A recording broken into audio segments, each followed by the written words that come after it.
Pessoal, eu vou gravar mais uma literatura de cordel. Essa história, pessoal, ela vai ser cantada. O autor, Benedita de Lazare. Abolição, um sonho de liberdade. Tá bom, pessoal? Eu gravei essa literatura de cordel, a história falada. Como eu prometi para vocês, e eu vou gravar essa história hoje, cantada. Tá bom, pessoal? Se vocês quiserem estar se inscrevendo no meu canal, eu agradeço muito. O YouTube reconhece e vai enviar para vocês as novas literaturas de cordel. Só que a história, tanto cantada como falada, em literatura de cordel é muito bacana. Tá bom, pessoal? No final eu me despido de vocês. Essa história que vai ser cantada. Tá bom, pessoal? Então essa história cantada, ela começa assim.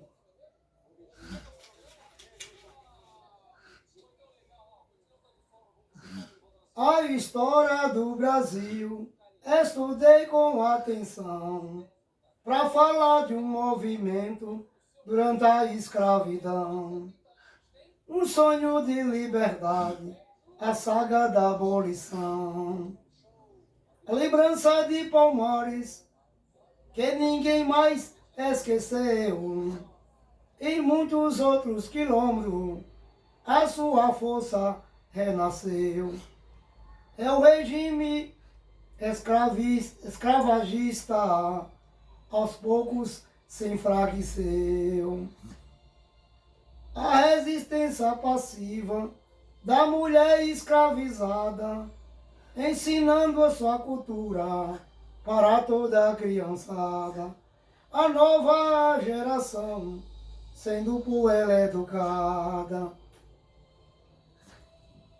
A Revolução Francesa, a nova ideologia, teoria Rousseau, a nova filosofia, falava da liberdade que o direito garantia. E o povo se dividia naquela dualidade. De um lado o fazendeiro com sua propriedade, de outro lado o escravo e o direito à liberdade. Porém, Dom Pedro I descreveu a independência, mantendo a escravidão, provocando diferença, provocando divergência pelos direitos humanos da nova lei em vigência. Portugal reconheceu o Brasil independente, cobrando indenização, mas o príncipe regente ingressou da Inglaterra essa quantia emergente. O Brasil se envolveu em dívida secular junto ao governo britânico para capitalizar, e a Inglaterra mandando as decisões apressar. A Inglaterra e a França fazendo grande pressão ao Império Brasileiro pelo fim da escravidão.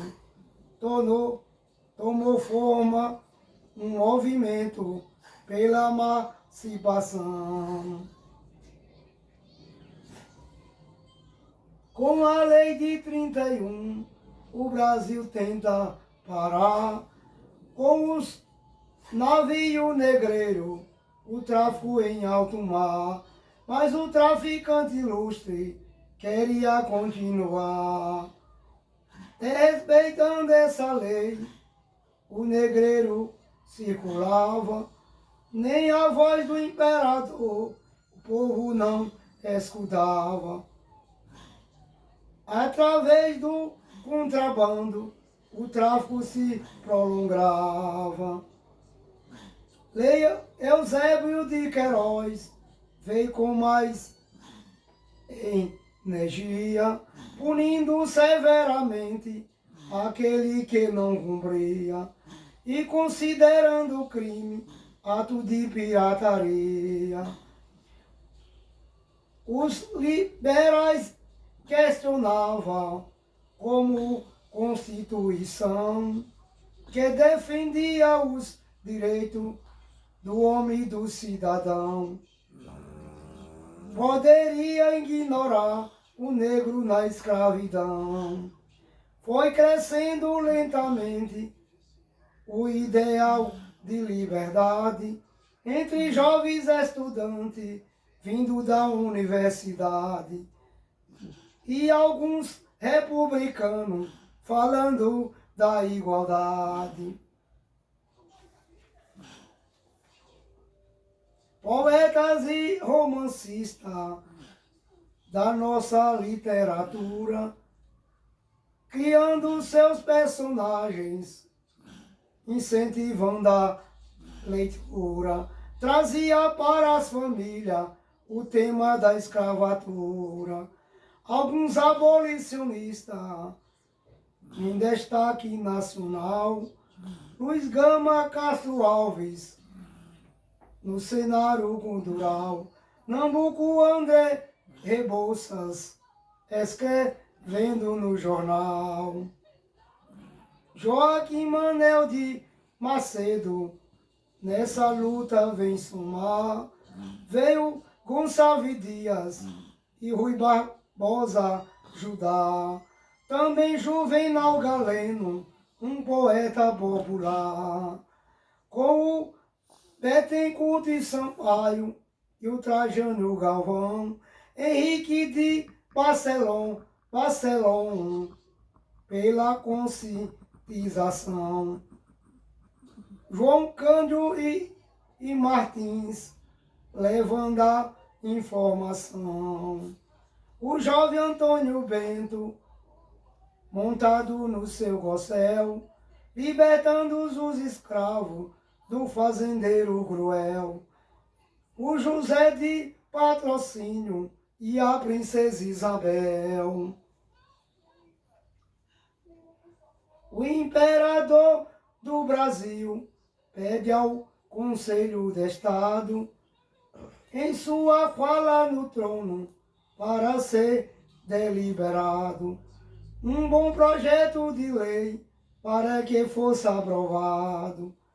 Enquanto o tema passava e crescia o movimento, a Guerra do Paraguai começou nesse momento. Foi adiado o projeto proposto no parlamento. Na Guerra do Paraguai, o negro foi ilustrado em troca de alforria para ser amancipado. Se retornasse com vida, a servir ao Estado. Fazendeiro com filho em idade militar, com mais de 21 anos, querendo se alistar, mandava um escravo jovem para servir no seu lugar. Quando a guerra terminou, os negros em liberdade precisava de apoio naquela sociedade. Na política militar, chamaram por igualdade.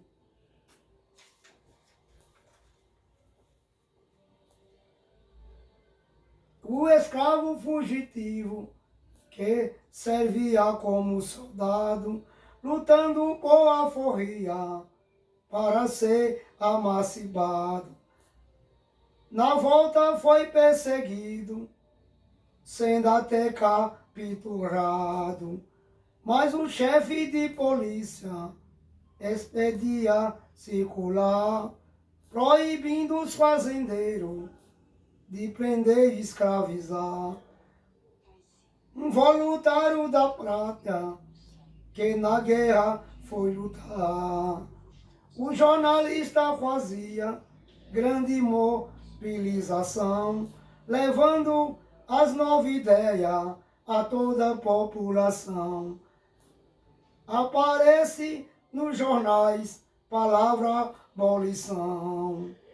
Pela parlamentares do lado da ala mais consciente, discutindo as mudanças, pedindo reforma urgente. Lançaram um manifesto no parlamento vigente. Nos pontos mais importantes dessa consideração, o antigo situava o final da escravidão. O manifesto dizia: reformou revolução.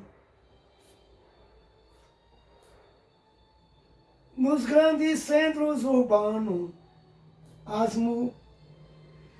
mulheres com vontade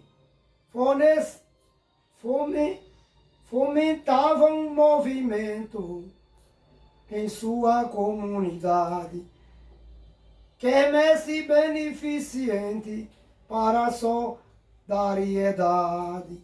A imprensa de São Paulo, levando informação, a campanha de Luiz Gama, formador de opinião, unidos republicanos e pedindo abolição. Voltando à fala do trono, ordenou o imperador que o Conselho de Estado, o poder legislador, elaborasse um projeto de lei emancipador.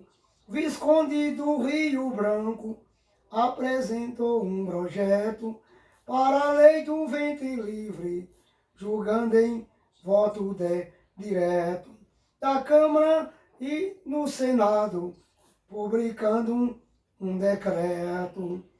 A lei provia também fundo de emancipação e uma conta de alforria do adulto ao ancião para todos os províncias envolvidas na questão.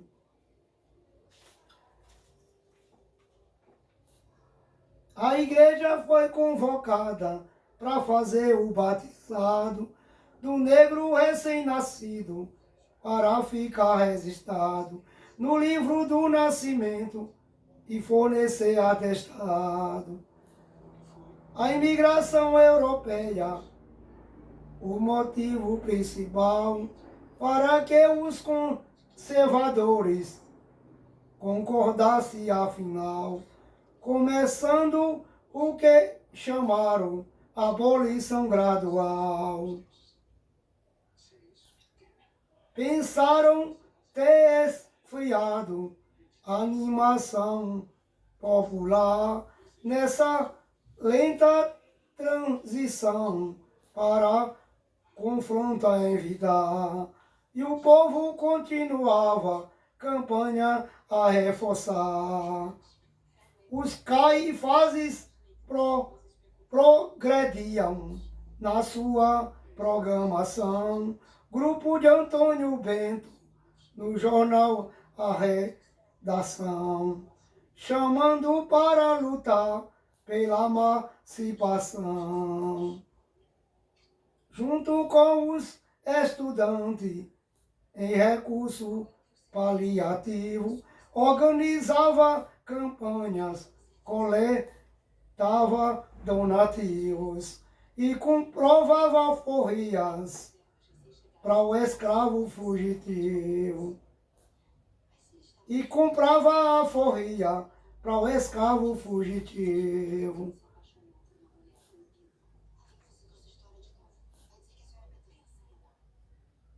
O moço Joaquim Nabuco, na causa da abolição, viajou pela Europa e fundou a associação Sociedade Brasileira contra a Escravidão. Poeta Castro Alves, que quem podemos citar, dois poemas importantes, um é o Tragédia no Lar, e o navio negreiro chamou Tragédia no Mar. Um dilema acontecia, dividindo sociedade contra os conservadores, defendendo a propriedade. Vem os abolicionistas, gritando por liberdade. Fazendeiros reunidos, faz uma petição contra os abolicionistas, exigindo proteção, pedindo no parlamento final da agitação. Dizia-se é impossível dispensar nesse momento a mão de obra do escravo sem o aniquilamento das lavouras de café, o seu abastecimento.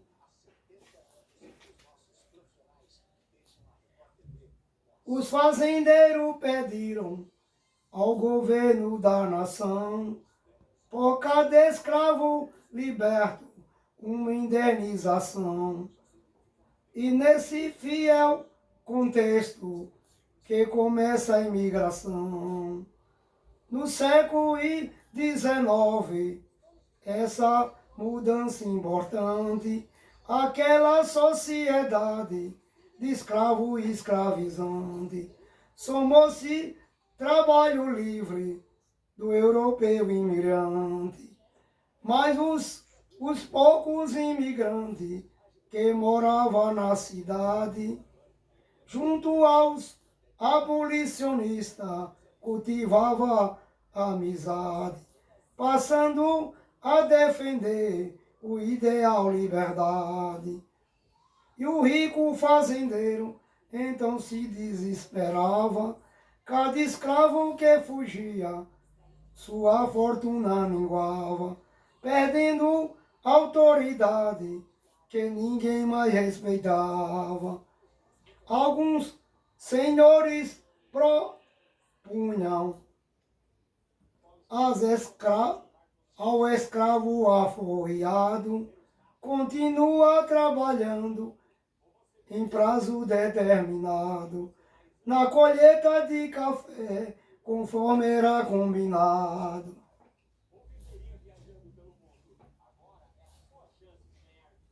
Procure compreender, meu bom, claro leitor, o conflito, incerteza do livre trabalhador, num país de escravidão, violência e desamor. Nesse clima de contendas e questões a debater, cai o ministro Dantas, sem conseguir resolver. O barão de Cotegipe veio assumir seu poder. Mais um projeto de lei debatido no plenário, dividindo liderança do ideal libertário. Lei Saraiva Cotegipe, ou do Saginário. Mas enquanto na Europa o progresso se expandia, o mercado industrial muito se desenvolvia. No Brasil o escravismo ainda permanecia. Lentamente a esperança vai se tornando real. Quando Dom Pedro II viaja para Portugal, deixa a princesa regente do comando nacional.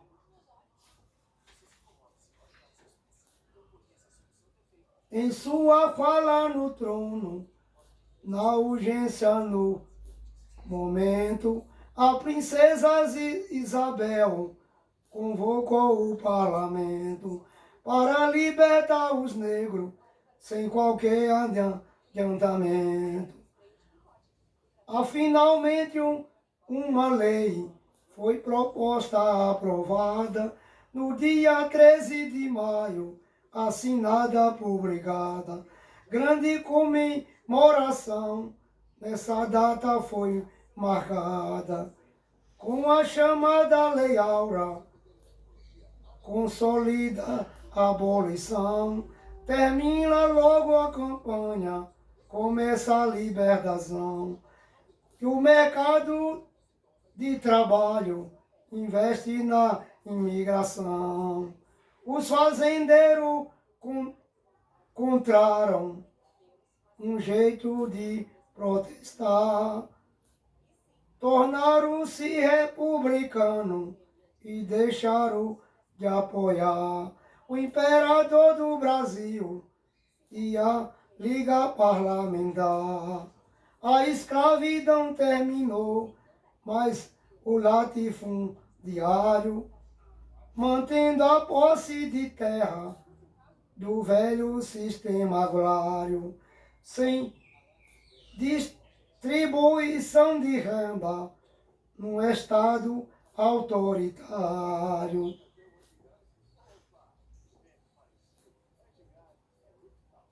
Sem emprego e moradia, o negro em liberdade procurava os quilombos ou migrava para a cidade, sendo marginalizado naquela comunidade. Pouco tempo se passou depois da lei em questão, quando vêm os militares liderando a situação, junto com os republicanos, fazendo conspiração, colocando no poder graduado marechal, que proclamou a república e mandou para Portugal, banido, destronado, afinal imperial, a família imperial. Deodoro da Fonseca, o primeiro presidente, convocou uma assembleia para realizar urgente nova Constituição da República nascente. Brasil, um sonho intenso, reunião, humanidade, aprendendo construir a sua nova identidade, incentivando as culturas, lutando por liberdade. O pessoal, que Deus abençoe a todos, tá bom? Pessoal, assista a essa maravilhosa literatura de cordel, a história cantada, Abolição, um sonho de liberdade. Tá bom, pessoal? Então, que Deus abençoe a todos. E também, pessoal, entra lá no canal da Poesia Evangélica Ararato. Tá bom, pessoal? Que Deus abençoe a todos. E uma boa literatura de cordel para vocês. Fica com Deus, pessoal. E até breve. Tá bom?